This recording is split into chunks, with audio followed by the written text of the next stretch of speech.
feel fortunate that you caught me on the second worst hair day of my entire week. Hello, this is Emma from Beanbag Books. I know it's been a couple of minutes. I did just upload something, but I filmed that thing quite a while ago. I've been pretty busy, but I wanted to jump back in for a quick stab at the mid-year book freakout tag. Last year when I filmed my mid-year book freakout tag, I think I was a purist and I insisted that it had to be filmed after June 30th because then it isn't a true mid-year tag. But by that point, I'd kind of missed the bandwagon and everybody had already posted theirs and nobody was really looking for them anymore. So in a desperate attempt to be like the cool kids, I am filming mine before June 30th and it will hopefully be out before then too.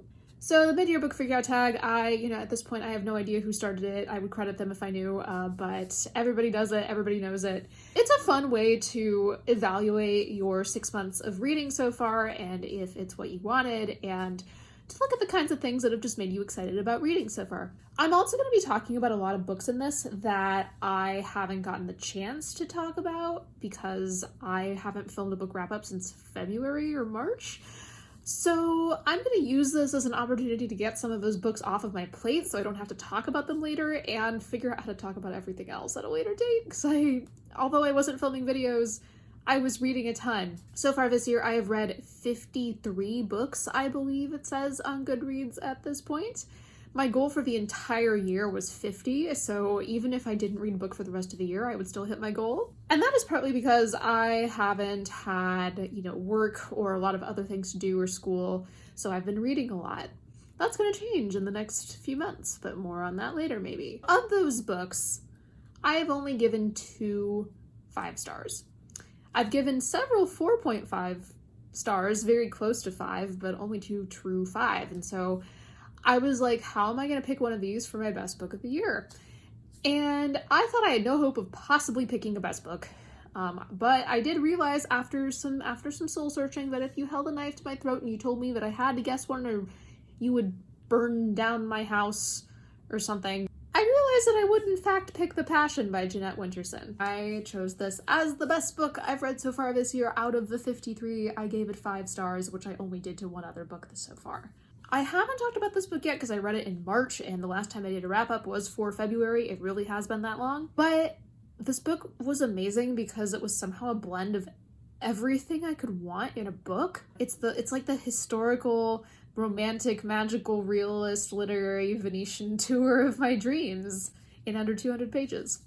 It's set during the Napoleonic Wars, so this is like late 1700s, early 1800s. I forget which one that was. I think it's early 1800s, right? Because that's when Jane Austen was, right? And it follows a soldier named Henri? I don't speak French, I'm sorry. And a Venetian girl named Villanelle, whose stories intersect later in the book.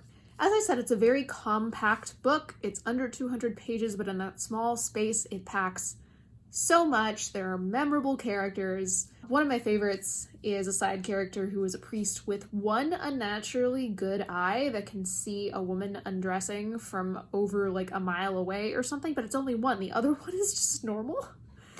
It's just so funny and random. I love it. Really elegant prose. It doesn't feel like it needs to gild the lily like some other books I'm going to mention on this list. And some beautiful statements on the nature of love as well. This book almost does justice to the comparison to 100 Years of Solitude that people have made. And if I say that, you know that it is a really, really good book. Next up, we have the best sequel, and I have not read a lot of good sequels this year. I am sorry. Most of the books I've been reading now are more standalones. I have read some sequels, but I haven't really liked them.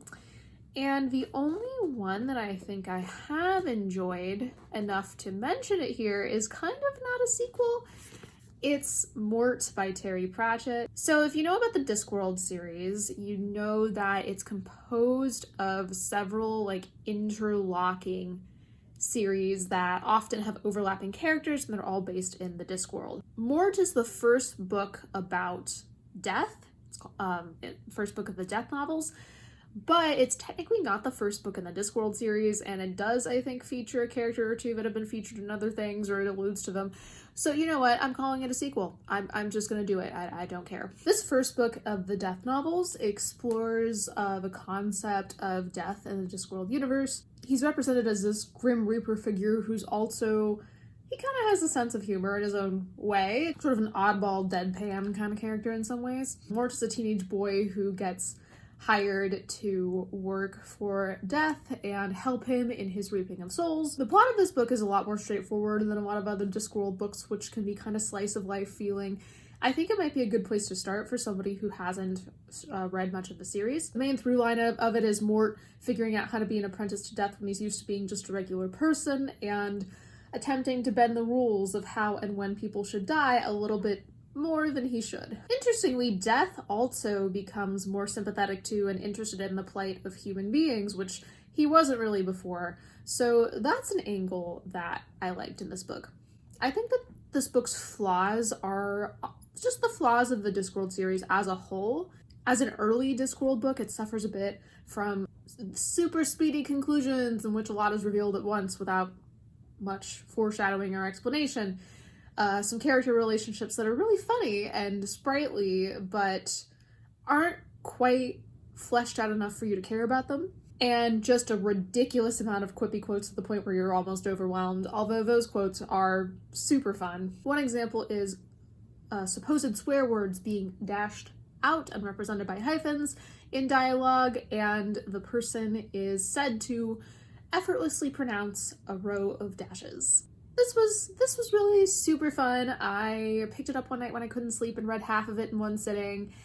It is everything that I was expecting from a Discworld novel. Perhaps it's not my favorite, but I really enjoyed it. I gave it 3.5 stars. Next up is a new release I haven't read yet, but want to, and that is Sea of Tranquility by Emily St. John Mandel. I have read 3 books by Emily St. John Mandel, and I have really at least liked all of them. I really, really love Station 11, which if you've heard of one of her books, you've heard of that one, and I think it's especially discussed today because of its relevance to our current situation. Sea of Tranquility, from what I understand, is kind of a related companion to Station 11 and also somewhat to The Glass Hotel, which is a book of hers I read a couple years ago. So it is going to reflect on pandemic situations, which will be interesting to say the least, as we are hopefully getting out of this current pandemic situation. I also really like the way that she blends science fiction, fantasy elements with literary fiction, and doesn't over-explain those elements, which is something I often struggle with in science fiction. I'm really looking forward to this one. I hope to be able to read it in the next couple months. Most anticipated release for the second half of the year. So I know barely anything about this book, but it's by my favorite historical fiction author of all time, who hasn't written a new book in like 6 years. So of course I'm excited for it. It's Horse by Geraldine Brooks. Geraldine Brooks writes the kind of historical fiction that I deeply love, which is a deep dive into a specific time and place with really rich writing and character relationships, really beautiful lyrical prose. It doesn't feel like she has to explain every aspect of what the characters do. This isn't a history lesson. This is a book that just happens to be set in the past. And Horse is another one of her books that takes place over multiple timelines. I think there's a mid-1800s timeline, a mid-1900s timeline, and a present-day timeline. And it is about racehorses. I know that. I don't know anything else, but I'm super excited for it. Biggest disappointment. If you've watched my channel in the last couple months, you know what I'm gonna say, or you at least have an idea, and that is This Is How You Lose the Time War by Max Gladstone and Amalo Motar, and I am gonna make a few enemies with this comment, I know. If you didn't watch my wrap-up, I'm not gonna go into too much detail here, but I gave it 1 star. It is very rare for me to give 1 star to a book I actually finished, and here we are. I think that one of the reasons it was the biggest disappointment for me was not even that it was just bad, because it was, but that it was so incredibly hyped by everyone I knew, and I really mean everyone that had read it. And so I was expecting a masterpiece, and I don't even know what I got. A broken piece, a smashed piece. I was not happy, folks. In a nutshell, the reason I wasn't happy was that I think that the minimum a love story should be able to do is to convince you that the people that are falling in love are in fact 2 separate people and not 2 halves of the exact same person who write in the exact same way and think the same way, and also but they actually love each other. I was not convinced of either of those things. I hated this book. I have more complaints. I have complaints about the writing. I have complaints about the setting, but watch my wrap up for that. Suffice it to say, super disappointed.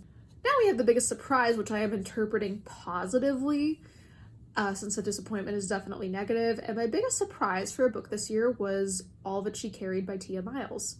I really only picked up this book, which is kind of an academic nonfiction text about artifacts, a specific artifact that was passed down in a Black family, and the origin of many similar artifacts from slave times. I only picked this up because I decided I was going to read all of the National Book Award winners from last year, and this was the winner for nonfiction. It wasn't the one I was most excited to read, and I thought, you know, maybe I'll find it a little slow and I won't really be into it, but I was really captivated. Tia Miles, I think, has hit the nail on the head with an academic, well-sourced work that also reads poetically. I honestly wish that all academics wrote as eloquently as she does about their subjects, because I really think that people would have a better view of academia as a whole, instead of thinking that it's an institution that deliberately tries to confuse people, which there is some truth to that. I loved reading this. I loved learning about the time period. I learned more about the history of different southern cities and how they were built on the backs of Black people. I learned about the distinctions between slave names and non-slave names, which is something I had never really thought about before. And overall, just a great experience. It was not without its flaws, but I was really pleasantly surprised by this. Favorite new author, either debut or new to you? There are a lot of authors I could choose for this, because most of my favorite books of this year so far have been from authors that were completely new to me, but I'm going to go with someone I know was a debut author, and that is Elif Batuman. I have rarely read a book that I think contains more of my own experience than this one did, and that is not to say that I am exactly like the protagonist, because I'm not Turkish American.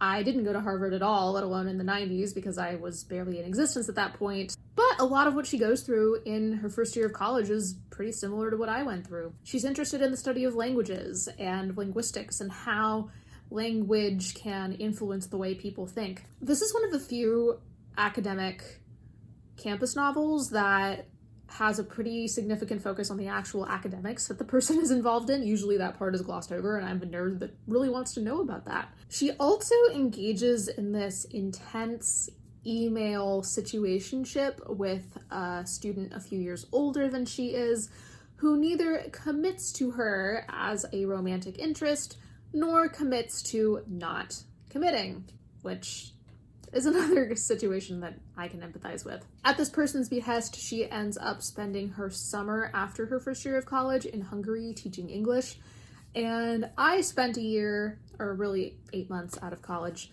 teaching English in a foreign country as well, so I saw parallels with that, the different cultural struggles that she goes through, the way the author manages to make them funny and absurd. I also thought the book was deeply hilarious. I love her writing. There's a scene in which Selin, the main character, is going to a party in her friend's dorm, and she wants to buy flowers, so she buys this huge pot of flowers that doesn't look that big to her when she's purchasing them, but as she walks back to the dorm, the enormity of these plants just hits her in the face. So when she arrives at the dorm room, she shows the plants to her friend, and her friend decides that they are going to put them in a trash can because she does not have a vase that is big enough. And then they have to fill the trash can in the shower. Having been in college, I can assure you that every single day in college is like this.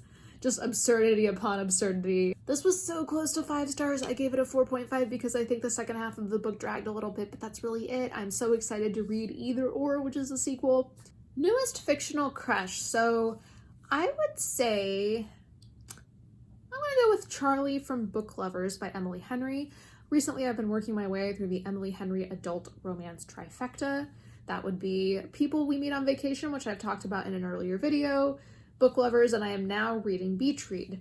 I have to say that all in all, I am not floored by Emily Henry. But Book Lovers is my favorite of the three, and I think Charlie is my favorite love interest as well. I like that he's straightforward but without being cruel, and he's able to challenge Nora, the protagonist, and put her in her place without seeming like he's attempting to tear her down. And he and Nora are not really enemies. I would say that they're rivals, and they have this kind of antagonistic quality to a lot of their interactions, but you don't get the sense that they hate each other.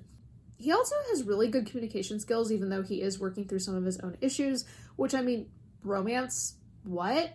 Emily Henry, what? This is Emily Henry's most recent book, and I hope she keeps up with the stellar communication, because I have to say, the communication I am seeing in her previous books, not great. Newest favorite character, I would say Eleanor from Eleanor Oliphant is Completely Fine by Gail Honeyman, which I read way back at the beginning of this year. This was not a book that I loved overall, but I did love Eleanor's voice.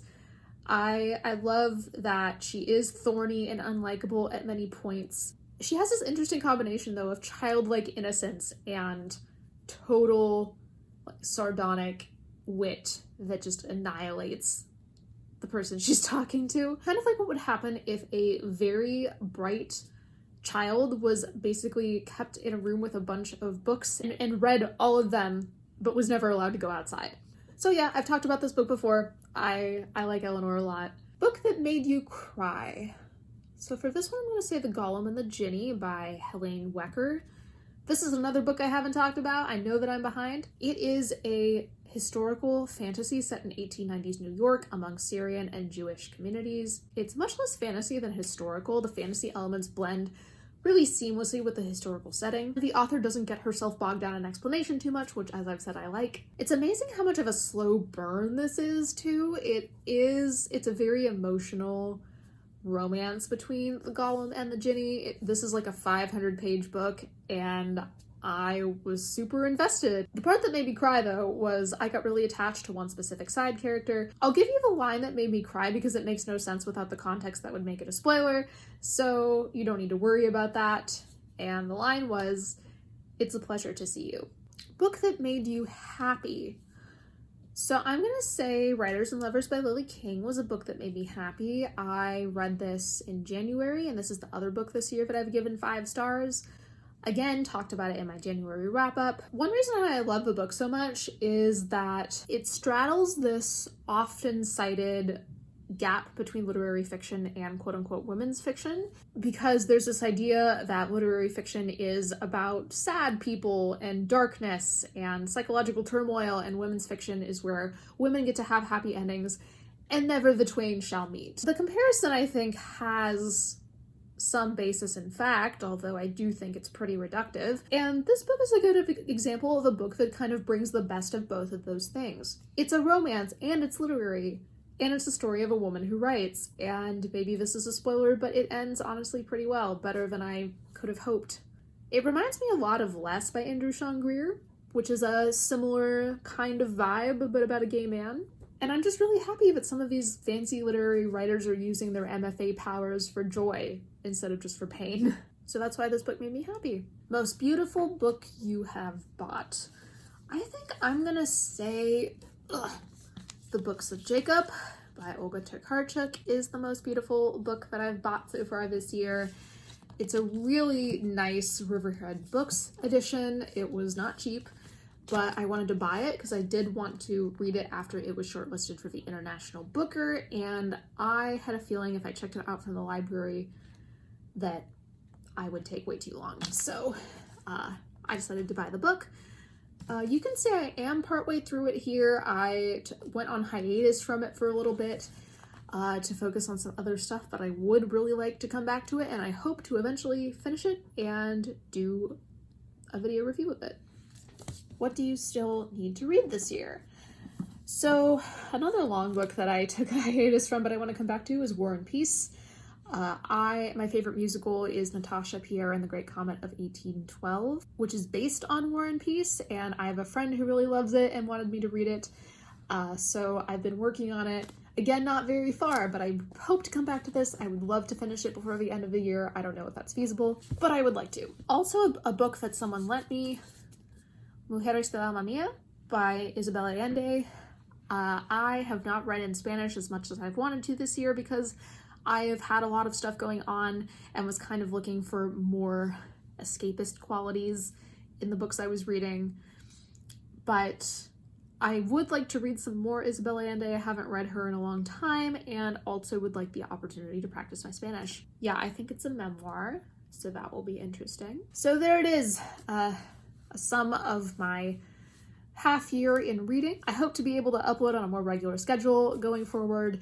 Might not be able to do that, but we're gonna try. And I would like to talk about some of the other books that I've read so far this year. As always, thank you for watching. Let me know what you've been reading this year, your answers to these categories in the comments if you would like. See you when I see you. Bye.